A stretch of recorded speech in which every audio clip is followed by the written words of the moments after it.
আসসালামু আলাইকুম। আজকে নিয়ে চলে এসেছি আমার আপুর ঈদ শপিংয়ের পার্ট 3। তো চলো পার্ট 3তে তোমাদের সাথে শেয়ার করবো আপুর ড্রেসের সাথে ম্যাচিং করে মানে কালারফুলভাবে একটা ব্যাগ নিয়েছিল। এটা ছিল বটুয়া ব্যাগ, যেটা ছিল ব্ল্যাক কালারের ওপর। আর এর ডিজাইনটা দেখো কতটা সুন্দর, মাথা নষ্ট করা ডিজাইন, এতটা সুন্দর। কাজটা খুবই ভালো দেখাচ্ছে, কালোর উপর আরও সুন্দর ফুটে উঠেছে।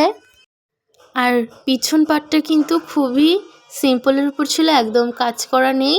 আর পিছন পাটের ডিজাইন না থাকাই ভালো, ড্রেসের সাথে না হলে বেঁধে যায়, একটু প্রবলেম হয় আর কি।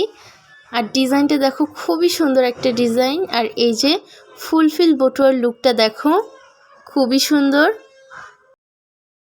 আর বটুয়া ব্যাগটা ক্যারি করার জন্য একটা মালা সিস্টেমের দেখো কত সুন্দর বেল্ট ছিল, খুবই সুন্দর। আর এই যে ফিতা টাইপসের যেটা দিয়ে বাঁধতে হয় ব্যাগটা, এর সাথেও অনেক সুন্দর ডিজাইন করা, খুবই সুন্দর।